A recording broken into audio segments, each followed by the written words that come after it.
세계 곳곳의 기후위기 소식 살펴보는 시간이죠. 기후 리포트 노광준 PD 나왔습니다. 안녕하세요. 네, 안녕하세요. 오늘은 어떤 소식일까요? 네, 오늘도 세계 곳곳에서 참 그 신기한 소식들이 많이 들어왔는데요. 네. 뭐 두바이 같은 경우에 이제 1년치 비가 한꺼번에 하루 만에 내렸다라는 하루 만에요. 예, 얘기가 또 들어와요. 근데 이제 제 기억으로는 한 달 전 정도에 네. 두바이, 사우디 뭐 인공 강우 실험하고 좀 연관된 맞아요. 거 아니냐 뭐 이런 말씀을 드렸는데 지금은 또 이제 두바이 같은 경우는 이제 장마철 들어갔다고 하는데 네. 그걸 감안하더라도 좀 비가 너무 많이 오는 거 아니냐 뭐 이런 얘기들이 나오고 있습니다. 네. 저는 그거 보면서 우리나라가 예전에 이 중동 나라 가서 이제 물이 부족하니까 네. 그 송유관 깔고 뭐 이렇게 그 물 토목공사 했잖아요. 이런 것처럼 이제 두바이의 이제 그 블럭을 다 투수 블럭으로 바꿔주는 사업을 우리가 가야 되는 거 아닌가? 그래요. 홍수 대비하는. 네. 아하. 거기도 이제 그 감사원이 이제 그 시흥 이대로 놔두면 물 받아 된다 이렇게 네, 권고했는데 네, 네. 거기도 뭐 거긴 몇백 배 더 심각한 상황인 것 같아요. 그건 나중에 토목 전문가 오면 한번 또 여쭤봐 주십시오. 예. 오늘은 몽골 가보겠습니다. 네. 황사의 나라 몽골. 예, 황사 얼마나 심한지 일단 현지의 농촌진흥청 코피아 센터의 오명규 센터장님과 톡으로 일단 이 기후톡파원이니까 톡으로 이렇게 교실을 우선 했는데 네. 그대로 읽어드리겠습니다. 현지에서 느끼는 황사. 올해 한두 번 황사가 울란바타르에 온 것 같은데 그러니까 현지 언어로는 울란바타르라고 합니다. 예, 수도를. 작년과 비슷한 것 같아요. 몽골의 황사는 도시를 덮는다는 생각이 들 정도로 심합니다. 바람과 함께 모래 폭풍처럼 황사가 다가오는 걸 눈으로 볼 수 있습니다. 아이고. 말씀만 들어도 참 그렇죠. 네. 이 고비 사막에서 발원한 모래 폭풍 먼지가 이 공기 중에 5km까지 올라간대요. 이렇게 올라가서 쏟아지는데 당연히 굵은 입자들은 몽골에 흩뿌려지고요. 네. 이 얇은 미세 입자들이 멀리 한국까지 이동해 오는데 지금 우리가 느끼고 있는 이 정도다. 그래서 현지에서 느끼는 그 상황은 정말 심각한 상황인데요. 네. 몽골의 전 국토가 빠르게 사막화되고 있잖아요. 그래서 황사의 강도는 갈수록 강해지고 있다. 지난주에 말씀드렸던 중국의 녹색 만리장성. 네. 네. 이것도 이제 몽골에서도 굉장히 관심을 많이 기울이고 있는 것 같고 여기서도 이제 작업을 하는데 기후변화가 세계에서 가장 빠른 속도로 지금 진행이 되고 있습니다. 몽골이요. 예. 그러니까 100년간 세계 평균 기온이 한 0.75도 정도 올랐다 그래요. 네. 세계 평균적으로 기온이 애들 0.75도 올라도 이것도 큰일이죠. 네. 체온이. 몽골이 2.25도가 올랐다고 합니다. 100년간. 그러니까 지구 평균보다 3배 가깝게 기온이 오르다 보니 예측할 수 없는 일들이 벌어지는데 1.5도 더 올리지 말자 이걸 하고 있는데 2.25도가 올랐네요. 예, 몽골이. 전 세계 평균보다 3배 더. 근데 공장 별로 없는데 화석연료 별로 배출하지 않았는데 그러네요. 예, 몽골에서는 3배 가깝게 기온이 오르다. 피해는 몽골이 입고 예, 있네. 이렇게 온도가 올라가다 보면은 추울 때 더 추워지고 더울 때 더 더워지지 않습니까? 이 올 겨울에 참사가 있었는데 이게 그냥 지나간 것 같아요. 근데 참사가 지금까지도 이어진다 그래서 오늘 네. 집중적으로 소개해드리겠습니다. 혹시 조드라고 몽골어로 못 말하는데, 들어봤어요. 예, 저도 요번에 공부하면서 알게 됐는데요. 이 몽골이 겨울에 굉장히 추운 나라잖아요. 네. 사막 나라니까 이 너무 혹독한 한파와 폭설이 내리면 이 방목돼서 풀 뜯어먹건 가축들이 굶어 죽는 현상, 얼어 죽는 현상. 이 자연재해를 몽골어로 조드라고 합니다. 근데 올겨울에 최악의 조드가 왔대요. 그래서 10년에 한 번 찾아오던 조드가 갈수록 잦아지고 있고 최악의 올해 조드로 가축 약 500만 마리가 죽었다라고 합니다. 500만 마리나요. 예, 오명구 센터장도 올겨울 몽골의 조드를 경험했다고 하는데 이렇게 말합니다. 그대로 읽어드릴게요. 저는 올 1월에 영하 40도를 난생 처음 몽골에서 겪었습니다.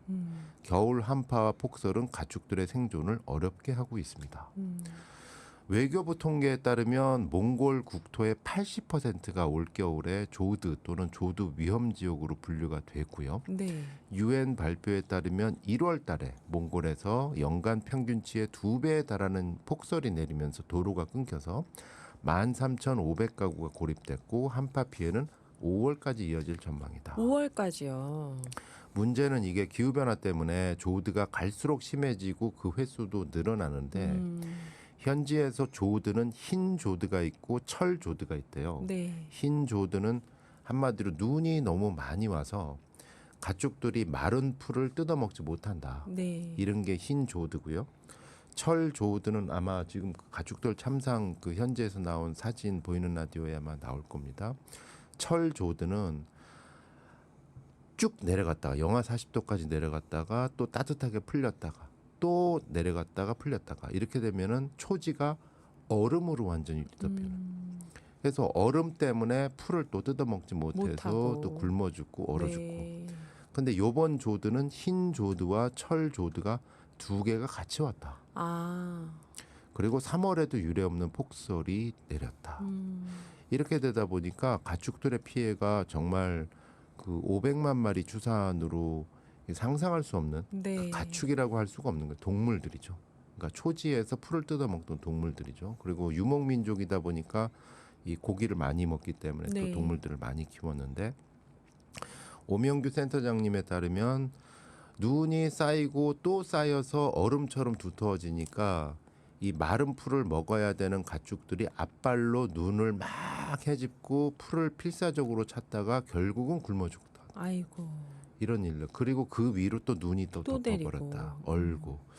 그래서 이런 말씀을 하셨습니다. 저도 현장을 많이 다니는데 길거리에 수많은 가축이 죽어 있고 축산 농가를 가면 굶어 죽은 가축이 쌓여 있는 것도 볼 수 있었습니다.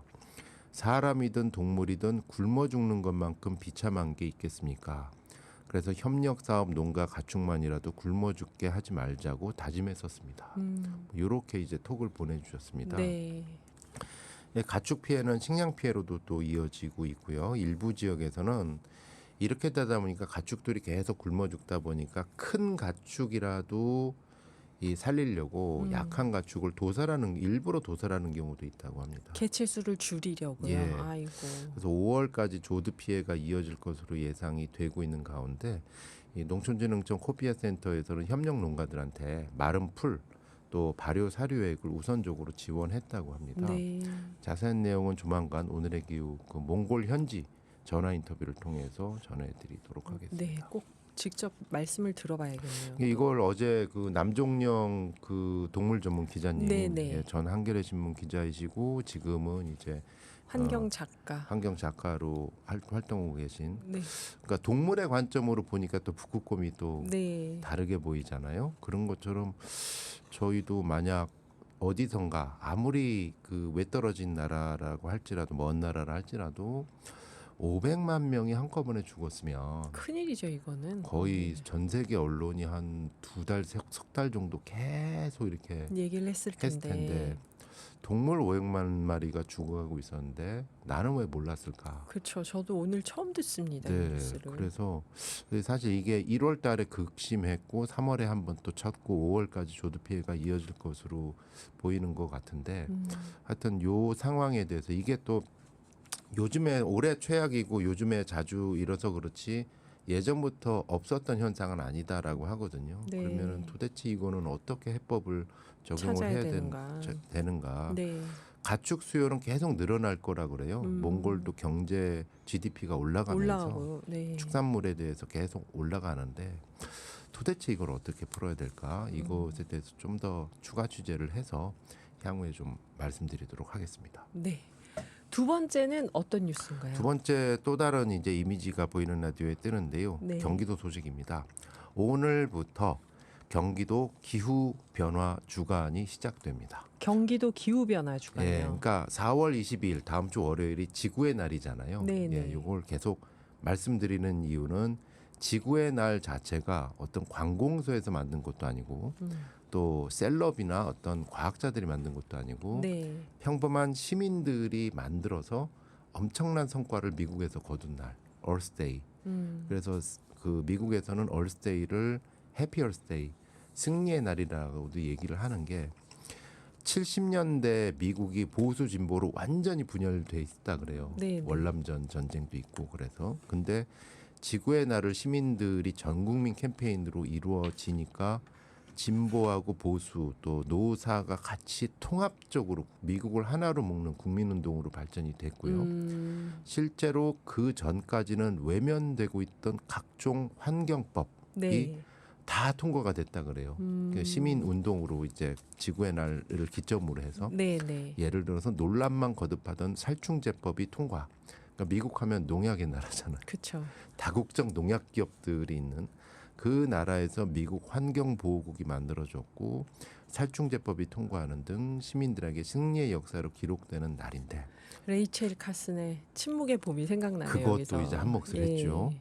그러한 지구의 날을 만들었던 시민들이 지금까지 만약 살아계시다면 당연히 기후에 대해서 얘기를 하시지 않을까요? 그렇죠. 경기도에서 기후 변화 지구의 날 기념 행사식 딱 하고 사진 찍고 끝나는 게 아니라 네. 아예 오늘부터 23일까지 기후 변화 주간을 만들어서 요일별로 다양한 프로그램을 만들어서 운영을 합니다. 경기도에서요. 지난해부터 기후 변화 주간을 만들었거든요. 네. 그래서 워낙 이제 도지사가 첫째도 기후, 둘째는 저출산.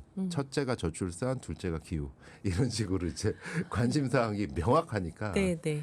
도에서 이제 지난해부터 올해 2회째입니다. 근데 상당히 저는 슬로건 자체가 구체적이고 현실적이다. 들어보세요. 지금 말하고 당장 행동하라. 예, 요거였습니다. 저는 이 지구의 날의 의미를 가장 좀 잘 살린 그 슬로건이 네. 아닌가.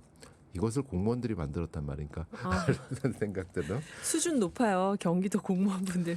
그래서 4월 17일 오늘부터 네. 이제 기후 변화 주간이 시작이 되는데 가장 눈에 띄는 거는 단순한 어떤 행사가 아니라 이벤트가 아니라 실제 기후 현안에 대한 국회 입법을 촉구하는 그런 캠페인이 시작된다는 점입니다. 중요하네요. 가장 눈에 띄는 것은 4월 17일부터 5월 30일까지 네. 제목은 지구 열기 오프 끄고 지속 가능성 온 켜요. 아하. 우리의 선택은 아리백 이란 제목의 온라인 캠페인이 진행된다고 해요. 이렇게 온라인으로 벌써 저희 보이는 라디오 박진희 PD는 받으셨더라고요. 네. 아리백 이렇게 벌써 왔더라고요. 해가지고 근데 온라인 서명 운동을 통해서 기후와 경제 위기 심각성을 알리고 결국은 정부 정책 전환 또 주요 현안에 대해서 재생에너지 관련 국회 입법을 촉구하는 내용을 담고 있습니다. 네. 정부 정책과 입법. 네, 사실은 그 영농용 태양광 같은 경우도 농촌 같은 경우는 기다리시는 분이 굉장히 많다라고 네. 하잖아요. 입법이 지연되고 있고 또 정부 정책, 전기 관련한 법안들도 줄줄이 있는데 전기요금도 인상된다고 하는데 요게 하나의 이슈가 되는 것 같고요. 첫날인 오늘은 시민과학 역할과 생물 다양성 보전 활동을 소개하는 스위치 더 경기 포럼과 또 시민 정책 발굴의 장, 포용적 기후 정책 아이디어 공모전이 진행이 되는데 네. 아마 서울대 시흥 캠퍼스에서 아마 우승자가 가려질 거예요. 가려지는 대로 오늘의 기후 인터뷰 하시는 거로 이렇게 한번 추진을 해보도록 하고요. 네. 18일에는 정원과 내일은 정원과 산림 컨퍼런스가 시흥 오이도 박물관에서 열립니다. 또 19일에는 경기도 내 아리백 가입 기업들이 참여하는 현안 간담회가 진행이 됩니다. 네. 현장의 애로사항들을 논의가 되고요. 20일 날이 토요일이니까 아마 메인 행사죠. 지구의 날 기념식이 시화호에서 열립니다. 올해가 시화호 30주년이라 그래요. 네. 그래서 시화호 거북섬에서 열릴 예정이고요. 또 지구의 날 콘서트와 거북섬 소등 행사도 같이 진행이 된다고 합니다. 시흥에서 많이 하네요. 네. 오이도 박물관, 거북섬. 구체적인 행사와 일정은 경기도 기후변화 주간 블로그에서 확인하실 수 있습니다. 어쨌든 오늘의 기후도 이제 지구의 날 주간을 맞이해서 전 세계 곳곳에 그리고 경기도 곳곳, 인천 곳곳에 지구의 날 행사 많이 들어오는 대로 소개해 드릴 테니까요. 기후 특파원들 또는 그 문자로 또 밴드로 많이 추천해 주시면 바로 소개해 드리도록 하겠습니다. 네. 여러분 많은 참여 부탁드립니다. 오늘 추천하실 곡은요? 네, 제이슨 무라즈의 노래입니다. Unlonely, 외롭지 않아요라는 그 네. 실천의 의미가 담겨 있다라고 저만 해석을 합니다. 네. 시흥에서 함께하는 모든 분들 unlonely, 외롭지 않습니다. 감사합니다. 노광준 PD였습니다.